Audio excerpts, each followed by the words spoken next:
ഹാച്ചി allergy ഉണ്ടല്ലേ. പലപ്പോഴായിട്ട് നമ്മളെ ചുറ്റുപാടിൽ കേട്ടൊരു ചോദ്യമാണിത്, നിനക്കും അലർജി ഉണ്ടല്ലേ എന്നുള്ളത്. രാവിലെ എണീക്കുമ്പോൾ തന്നെ തുടർച്ചയായിട്ടുള്ള തുമ്മൽ, ഒന്ന് വീട് വൃത്തിയാക്കാൻ ഇറങ്ങിയാൽ, അലമാരയിൽ അടക്കി വെച്ച ഡ്രസ്സുകൾ എടുത്താൽ, കുറച്ചു കാലം അടച്ചു വെച്ച പുസ്തകങ്ങൾ തുറന്ന് വായിച്ചാൽ, കാലാവസ്ഥ മാറുന്ന സമയത്ത് ഇങ്ങനെ തുടങ്ങി തണുത്തൊരു കാറ്റടിച്ചാൽ പോലും തുടർച്ചയായിട്ടുള്ള തുമ്മൽ, മൂക്കൊലിപ്പ്, മൂക്കടപ്പ്, തൊണ്ട ചൊറിച്ചിൽ, മൂക്ക് ചൊറിച്ചിൽ, തലവേദന, ഇങ്ങനെ തുടങ്ങി ഒരു സുഖവുമില്ല. ഒരു പണി മര്യാദയ്ക്ക് എടുക്കാൻ പറ്റുന്നില്ല. നമ്മുടെ ക്വാളിറ്റി ഓഫ് ലൈഫിനെ നല്ല രീതിയിൽ ബാധിക്കുന്ന ഒരു അവസ്ഥയാണ് ഈ അലർജിക് റൈനൈറ്റിസ്. എന്താണ് ഈ അലർജിക് റൈനൈറ്റിസ്? എന്തുകൊണ്ടായിരിക്കും ഇതിങ്ങനെ ഇടയ്ക്കിടയ്ക്ക് വരുന്നത്? എന്തുകൊണ്ടാണ് ചിലവരുടെ ജലദോഷം മാത്രം ഇങ്ങനെ അലർജി ആകുന്നത്? ചിലവരുടെ ഇത് വേഗം വന്നിട്ട് മാറും, ടാബ്ലറ്റ് എടുത്താൽ മാറും, വീണ്ടും വരില്ല. പക്ഷേ ചിലവരുടെ ഇങ്ങനെ കണ്ടിന്യൂസ് ആയിട്ട് വന്നുകൊണ്ടിരിക്കുന്നത്. എന്തൊക്കെ ചെയ്താൽ നമുക്കിത് മാറ്റാൻ പറ്റും? നമുക്കൊന്ന് ഡീറ്റെയിൽ ആയിട്ട് നോക്കാം. ഞാൻ doctor Tariq Jabeen, doctor Basil's homeopathy, Pandikkad, Malappuram ജില്ല, നടക്കാവ്, കോഴിക്കോട് ജില്ല.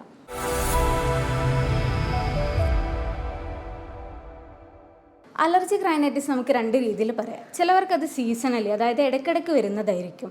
ഇപ്പോൾ എക്സാമ്പിൾ പറയുകയാണെങ്കിൽ, പൂമ്പൊടിയോട് അലർജി ഉള്ള ഒരാൾക്ക് ആ പൂവ് വിടരുന്ന കാലത്ത് മാത്രമേ അലർജി ഉണ്ടാവുള്ളൂ. ചിലവർക്കത് വർഷം മുഴുവനും കണ്ടിന്യൂസ് ആയിട്ടുള്ള അലർജി ആവാം. അതിന് എക്സാമ്പിൾ പറയുകയാണെങ്കിൽ, ഇപ്പം മൃഗങ്ങളുടെ രോമങ്ങളോടൊക്കെ അലർജി, വളർത്തു മൃഗങ്ങളുടെ രോമങ്ങളോട് അലർജി ഉള്ളവരാണെങ്കിൽ അത് ഓൾ ടൈം നമ്മൾ വീട്ടിൽ ഉണ്ടാവുന്ന ഒരു വസ്തുവാണ്. അപ്പം അവർക്ക് വർഷം മുഴുവനും അലർജി ഉണ്ടാവാം. ഇപ്പോൾ പ്രധാനമായിട്ട് ഈ അലർജിൻ്റെ ലക്ഷണങ്ങളായിട്ട് പറയുന്നത് ഭയങ്കരമായിട്ടുള്ള മൂക്കൊലിപ്പ്, മൂക്കടപ്പ്, ഭയങ്കരമായിട്ടുള്ള തൊണ്ട ചൊറിച്ചിൽ, മൂക്ക് ചൊറിച്ചിൽ, തലവേദന, ശരിയായിട്ട് ഉറങ്ങാൻ പറ്റാതിരിക്കുക. ഈ സിംറ്റത്തിനൊക്കെ കൂടെ തന്നെ നമ്മുടെ ബോഡിയിൽ IgE എന്നുള്ള ആൻറ്റിബോഡീൻ്റെ അളവ് സാധാരണഗതിയിൽ നിന്നും കുറച്ചും കൂടെ കൂടുതലായിരിക്കും. പിന്നെ നമുക്ക് ഈ പേഷ്യൻറ്റിനെ എക്സാമിൻ ചെയ്യുന്ന സമയത്ത് കുറച്ച് വേർഡ്സ് നമ്മൾ യൂസ് ചെയ്തിട്ട്, allergic shiners, allergic crease, allergic salute എന്നൊക്കെ പറഞ്ഞിട്ട്. അതായത് അലർജിക് ഷൈനേഴ്സ് എന്ന് പറഞ്ഞാൽ ഈ പേഷ്യൻറ്റിനെ നമ്മൾ എക്സാമിൻ ചെയ്യുന്ന സമയത്ത് പേഷ്യൻ്റ് ഒരു ഡള്ളായിരിക്കും.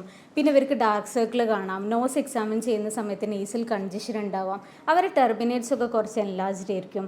പിന്നെ കുട്ടികളിൽ കോമൺ ആയിട്ട് കാണുന്നൊരു ബിഹേവിയറാണ് മൂക്ക് ചൊറിയുന്ന സമയത്ത് അവർക്ക് ഇറിറ്റേഷൻ കൊണ്ട് ഇങ്ങനെ മൂക്കിങ്ങനെ മുകളിലേക്ക് ഇങ്ങനെ ആക്കിക്കൊണ്ടിരിക്കുന്നത്. അതിന് അലർജിക് സെല്യൂട്ട് എന്ന് നമ്മൾ പറയും. അത് കാരണം അവരിവിടെ ഇങ്ങനെ ഒരു ക്രീസ് ഫോം ചെയ്യും. അലർജിക് ക്രീസ് എന്ന് നമുക്കതിനെ വിളിക്കാം. അപ്പോൾ പൊതുവേ നമ്മൾ ഈ അലർജിയുള്ളൊരു പേഷ്യൻറ്റിനെ കാണുന്ന സമയത്ത് അവരൊരു ഡള്ളായിരിക്കും, ഒരു ആകെ കൂടെ ഒരു അസുഖബാധിതനായ ഒരു ഫേഷ്യൽ എക്സ്പ്രഷൻ ആയിരിക്കും അവർക്ക് ഉണ്ടാവുക. അപ്പോൾ നമ്മൾ വിചാരിക്കും അവർക്ക് ഇമ്മ്യൂണിറ്റി അവർക്ക് കുറവായിരിക്കും, അവർ ഇമ്മ്യൂണിറ്റി ഒന്നും മര്യാദക്ക് വർക്ക് ചെയ്യുന്നില്ല എന്ന്. പക്ഷെ അതല്ല, അവരുടെ ഇമ്മ്യൂണിറ്റിൻ്റെ ഓവർ റിയാക്ഷൻ കൊണ്ടാണ് ഈ അലർജി എന്നുള്ള സാധനം ഉണ്ടാകുന്നത്. ഇപ്പോൾ സാധാരണഗതിയിൽ നമുക്ക് അസുഖമൊന്നും ഉണ്ടാക്കാത്ത സാധനങ്ങൾ, ഇപ്പോൾ എക്സാമ്പിൾ പറയുകയാണെങ്കിൽ പൊടിപടലങ്ങൾ, പൂപ്പൽ, പായൽ, പിന്നെ തണുത്ത കാലാവസ്ഥ, ചിലവർക്ക് ചില പെർഫ്യൂംസിൻ്റെ സ്മെല്ല് ഭയങ്കര പ്രശ്നമായിരിക്കും. പിന്നെ മെയിനായിട്ടൊരു ഫാക്ടർ പറയുന്നത് ഫെമിലിയൽ ടെൻഡൻസിയാണ്, അതായത് പാരമ്പര്യം ഒരു ഇമ്പോർട്ടൻറ്റ് ഫാക്ടറാണ്. ഒരു ഫാമിലിയിൽ ഒരു അലർജി ഉള്ള ആളാണെങ്കിൽ അയാളുടെ സെക്കൻഡ് ജനറേഷൻ അലർജി വരാനുള്ള ചാൻസ് വളരെയധികം കൂടുതലാണ്. നമ്മുടെ ശരീരത്തിൽ ഇമ്മ്യൂൺ സിസ്റ്റം അല്ലെങ്കിൽ പ്രതിരോധ വ്യവസ്ഥയുടെ മെയിൻ പണി എന്ന് പറഞ്ഞാൽ നമ്മുടെ ബോഡിയിൽ അസുഖം ഉണ്ടാക്കുന്ന ബാക്ടീരിയ, വൈറസ് പോലത്തെ പെത്തോജൻസിനെ മനസ്സിലാക്കിയിട്ട് അതിനെ പ്രിവെൻറ്റ് ചെയ്യുക, അതിനെ ബ്ലോക്ക് ചെയ്യുക, അതിന് അസുഖം ഉണ്ടാക്കുക, സമ്മതിക്കാതിരിക്കുക. ഈ അലർജി ഉള്ള പേഷ്യൻസിനെ സംബന്ധിച്ച് അവരുടെ പ്രതിരോധ വ്യവസ്ഥ ഈ സാധാരണ ഹാംലെസ് ആയിട്ടുള്ള, അതായത് രോഗമൊന്നും ഉണ്ടാക്കാത്ത വസ്തുക്കളെ തെറ്റിദ്ധരിച്ച്, അവരെന്തോ ഡേഞ്ചറസ് സാധനമാണെന്ന് തെറ്റിദ്ധരിച്ച് അവർക്കെതിരെ ഈ സെയിം റിയാക്ഷൻ ഉണ്ടാക്കാം. ആ ഒരു അലർജിക് റിയാക്ഷൻ കൊണ്ടാണ് ഈ പറഞ്ഞ സിംറ്റംസ് മൊത്തം ഉണ്ടാകുന്നത്. അത് നമുക്ക് രണ്ട് ഫേസ് ആയിട്ട് പറയാം, സെൻസിറ്റൈസേഷൻ ഫേസ്, റിയാക്ഷൻ ഫേസ് എന്ന്. സെൻസിറ്റൈസേഷൻ ഫേസിൽ അധികം നമ്മൾ ഫസ്റ്റ് ടൈം അലർജനായിട്ട് എക്സ്പോഷർ ഉണ്ടാകുന്ന സമയത്ത് നമ്മുടെ ബോഡി അതിനെതിരെ ഒരു ആൻറ്റിബോഡീനെ ക്രിയേറ്റ് ചെയ്ത് വെക്കും.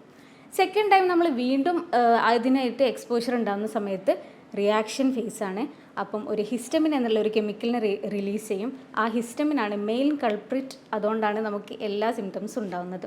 ഹിസ്റ്റമിൻ റിലീസ് ചെയ്യുന്ന സമയത്ത് നമ്മുടെ മൂക്കിലെ രക്തക്കുഴലുകളൊക്കെ ചെറുതായിട്ട് ഡയലേറ്റ് ചെയ്യും. അതുകൊണ്ട് ഭയങ്കരമായിട്ട് മൂക്കൊലിപ്പ് ഉണ്ടാവും, മ്യൂക്കസ് സെക്രീഷൻസ് കൂടും, പിന്നെ നെർവ് എൻഡിങ്സ് ഒക്കെ ഭയങ്കര സ്റ്റിമുലേറ്റഡ് ആവും. അതുകൊണ്ടാണ് ഇങ്ങനെ അലർജി ഉള്ള പേഷ്യൻസിന് മൂക്ക് തൊടുമ്പോൾ തന്നെ ഭയങ്കരമായിട്ടുള്ള തുമ്മൽ തുടങ്ങുന്നത്. ഈ പറഞ്ഞ തുമ്മൽ, മൂക്കൊലിപ്പ്, തൊണ്ട ചൊറിച്ചിൽ, ഈ സംഭവമൊക്കെ ഉണ്ടാകുന്നത് ഈ ഹിസ്റ്റമിൻ എന്നുള്ള കെമിക്കൽ റിലീസ് ചെയ്തിട്ട് അലർജിക് റിയാക്ഷൻ അവിടെ ക്രിയേറ്റ് ചെയ്തുകൊണ്ടാണ്. ഇങ്ങനെ അപ്പം ഒരു പ്രാവശ്യം നമുക്കൊരു അലർജി അറ്റാക്ക് ഉണ്ടായി, വീണ്ടും ഉണ്ടായി, അപ്പോൾ വീണ്ടും നമ്മുടെ ബോഡിയിൽ ഇൻഫ്ലമേഷൻ നടന്നുകൊണ്ടിരിക്കുകയാണ്.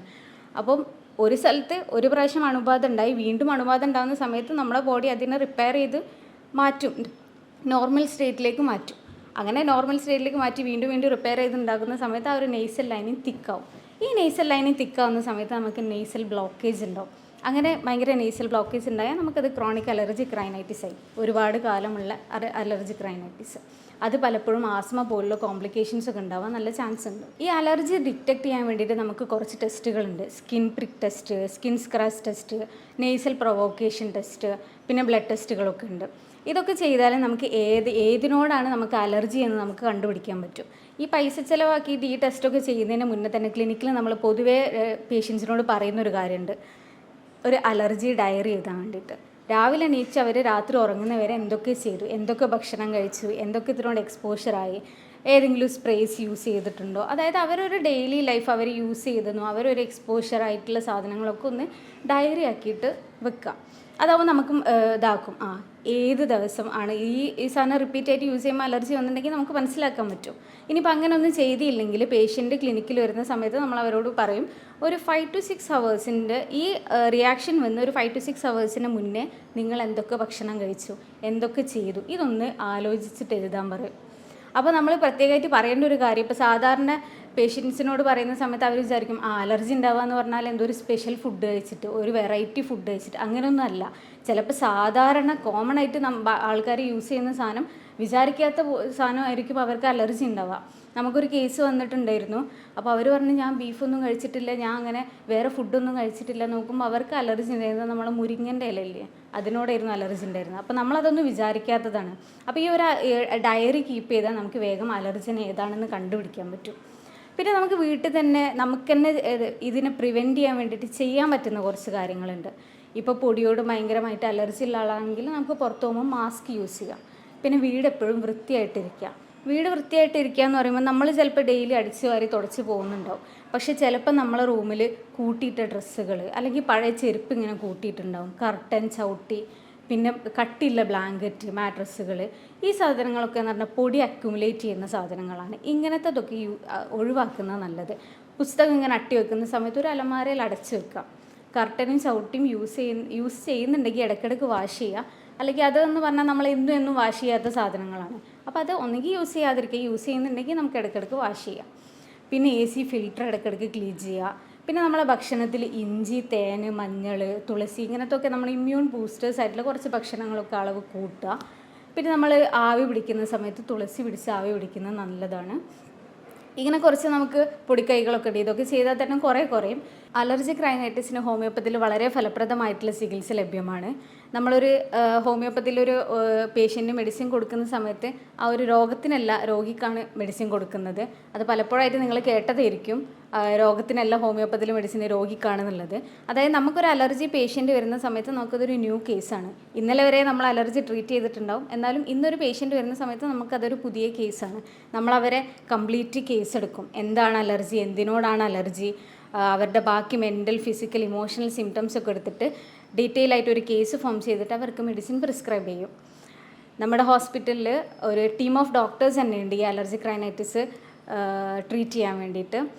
അപ്പം നമ്മുടെ ഹോസ്പിറ്റലിലേക്ക് നേരിട്ട് വരുന്നവർ ബുക്ക് ചെയ്തിട്ട് വരിക.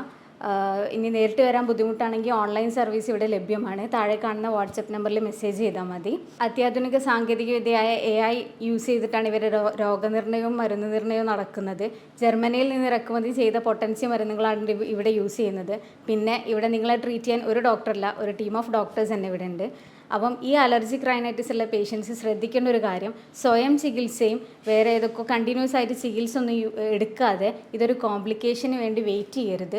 കറക്റ്റ് സമയത്ത് തന്നെ ചികിത്സ എടുക്കുക. Take care, stay healthy.